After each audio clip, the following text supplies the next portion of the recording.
દાહોદ નગરપાલિકાની પ્રથમ સામાન્ય સભામાં ભારે વિરોધ. વિપક્ષના હંગામા વચ્ચે સર્વાનુમતે 59 એજન્ડા મંજૂર કરાયા. દાહોદ નગરપાલિકાની પ્રથમ ટર્મની પહેલી જ સામાન્ય સભાની શરૂઆત વાદ વિવાદ અને ભારે હંગામાની ભેટે ચડી ગઈ હતી. લોકશાહીના મંચ પર પ્રજાના પ્રાણ પ્રશ્નોની ચર્ચા થવાને બદલે માત્ર 10 જ મિનિટમાં 59 જેટલા એજન્ડા સર્વાનુમતે મંજૂર કરી બોર્ડ આડોપી લેતા વિપક્ષે શાસક પક્ષ અને વહીવટતંત્ર સામે સણસણાટ આક્ષેપો કર્યા છે. મળતી માહિતી મુજબ આજે દાહોદ નગરપાલિકાની પ્રથમ ટર્મની પ્રથમ સામાન્ય સભા યોજાઈ હતી. આ સભામાં નગરના વિકાસ કામો, પાલિકાને લગતા અન્ય મુદ્દાઓ તેમજ નવનિર્વાચિત કાઉન્સિલરોને વિવિધ સમિતિઓની ચેરમેનશીપ સોંપવા સહિત કુલ 59 જેટલા એજન્ડા મૂકવામાં આવ્યા હતા. સભા શરૂ થતાની સાથે જ શાસક ભાજપના 20 જેટલા કાઉન્સિલરો અને પ્રમુખ દ્વારા તમામ મુદ્દાઓ સર્વાનુમતે મંજૂર કરી દેવામાં આવ્યા હતા.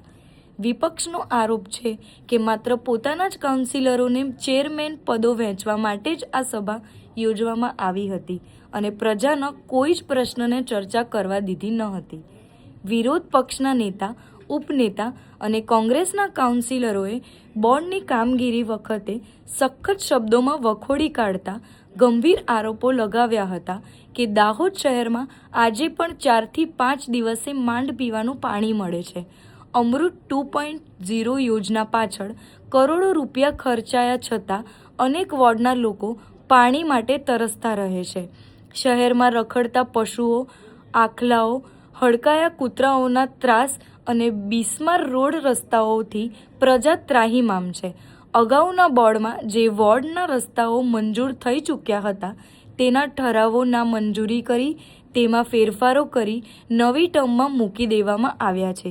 જ્યારે આ ગંભીર મુદ્દાઓ પર કોંગ્રેસ પક્ષે પ્રમુખ અને ચીફ ઓફિસર પાસે જવાબ માંગ્યો ત્યારે ભાજપના સભ્યોએ ભારત માતા કી જય અને વંદે માતરમના નારા લગાવીને વિપક્ષનો અવાજ દબાવી દીધો હતો. આજે દાહોદ નગરપાલિકામાં જે બોર્ડ રાખવામાં આવ્યું હતું પણ બોર્ડ નહોતું, ખરેખર એ આજે એક ચેરમેનશીપની વરણી કરવા માટેનું જ પડતું હતું. બોર્ડ તો સિર્ફ 10 મિનિટમાં મુદ્દા વાઇઝ બધા મંજૂર કરીને પૂરું કર્યું. અમે લોકો અમારી રજૂઆતોમાં નથી સાંભળી અને એ રીતે ચિલ્લાચોટ કરી કે અમારો અવાજ પણ એ લોકોએ દબાવી દીધો. એ ટાઈપના ચિલ્લાચોટ કરે અને સામે ઝઘડો કરતા હોય એ રીતનું વર્તન અમારી જોડે કરવા માંગતા હતા.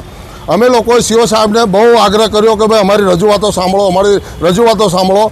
તેમ છતાં સીઓ સાહેબ પણ જાણે કોઈ ભાજપનો કોઈ ખેત ફેરીને એમના તરફી એમના માણસ હોય એ રીતે વર્તન કરી અને ત્યાંથી ભાગી ગયા છે. 24/7 જે બોર્ડ મિટિંગ રાખવામાં આવી હતી એનામાં જ્યારે અમે લાસ્ટ બોર્ડમાં 2022માં જે મુદ્દાને મંજૂરી આપી હતી સર્વાન બહુમતીના રૂપે તે ઠરાવને ચેન્જ કરી દેવામાં આવ્યો છે. જ્યારે સીઓ સાહેબને પૂછવામાં આવ્યું છે કે આનામાં શું ચેન્જીસ કરવામાં આવ્યા છે, એનામાં અમારી પોતાની પણ સહમતિ હતી, અમારી પોતાના સિગ્નેચર કરેલા હતા. તો સીઓ સાહેબ એમ કે છે કે એ તો અમે ચેન્જ કરી દીધા છે અમારા રીતે, એટલે તમારા રીતે ચેન્જ કરી નાખ્યા. અહીંયા પાણીનો મુદ્દો ઉઠાડવામાં આવ્યો છે. આખા દાહોદમાં પાણીની પ્રોબ્લેમ છે. 12 કરોડના ખર્ચે અમૃત 2માં જ્યારે પાણીની નવી લાઈનો નાખવામાં આવી છે તે લાઈનો આટલી બધા 12 કરોડના ખર્ચે નાખવામાં આવી, એ લાઈનોનું થયું શું?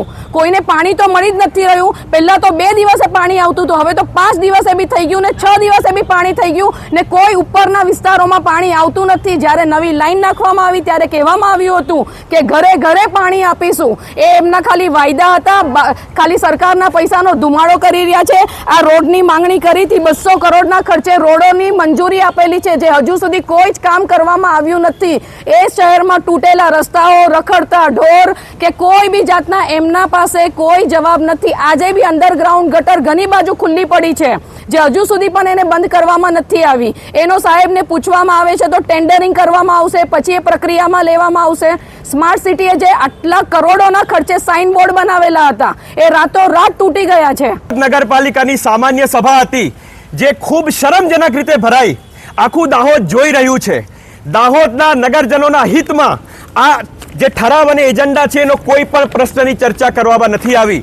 માત્ર ને માત્ર 10 મિનિટમાં ભારતીય જનતા પાર્ટીના જે ચૂંટાઈને આવેલા જે કોર્પોરેટર છે, કાઉન્સિલરો છે, એમની ચેરમેનશીપની વરણી કરવા માટે આ સામાન્ય સભાનું આયોજન કર્યું હતું. આ સરકારશ્રીના નાણાંનો વ્યય છે. માત્ર ચેરમેનશીપની વરણી કરવી હતી અને તમામ એજન્ડાને મંજૂર કરી દેવા તો વોટ્સએપ ગ્રુપમાં મૂકી દેતા. આજે અમે તમામ ચૂંટાઈને આવેલા કાઉન્સિલરશ્રીઓ અમારા વોર્ડમાં દિવસ રાત મહેનત કરીએ છીએ અને જ્યારે વોર્ડના પ્રશ્નોની ચર્ચા કરવામાં આવે છે, રખડતા ઢોર, રખડતા કૂતરાઓ, આપણી ગાય માતા જે ઇજાગ્રસ્ત અવસ્થામાં હોય છે, ગૌશાળા બાબતના કોઈ મુદ્દાની ચર્ચા ના કરી. ઝાયડસ હોસ્પિટલનો અહેવાલ, એક મહિનામાં 18 બાળકોને કૂતરા કરડી જાય છે, કોઈ પણ બાબતની ચર્ચા સંવેદનહીન આ જે નગરપાલિકાનું ભારતીય જનતાનું બોર્ડ છે એમણે ના કરી. માત્ર 10 મિનિટમાં ટેબલ ઠોકીને આ સભાનો અંત આવ્યો.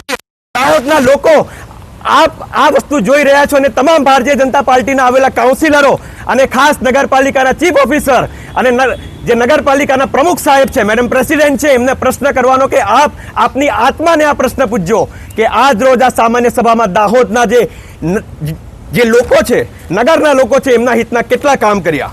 વ્રજ શાહ, ઉપનેતા દાહોદ નગરપાલિકા દ્વારા એવું કહેવામાં આવ્યું કે બહુમતી એમની છે એટલે અમે ચર્ચા ના કરીએ. અરે દાહોદના પ્રશ્નો છે, આ પ્રાણ પ્રશ્નો છે, પાણીનો પ્રશ્ન છે, રોડ રસ્તાનો પ્રશ્ન છે, રખડતા ઢોર, રખડતા સાંઢનો પ્રશ્ન છે, આપણી ગાય માતાનો પ્રશ્ન છે, દાહોદના બાળકોને કૂતરા કરડી ખાય એમનો પ્રશ્ન છે. કોઈ પણ પ્રશ્નની ચર્ચા ના કરી. એવું કીધું કે બહુમતી છે એટલે અમે ચર્ચા ના કરીએ. જાણે એમને ભારતીય જનતા પાર્ટીનો ખેસ પહેરી દીધો હોય એવી રીતે અહીંથી ભાગી ગયા.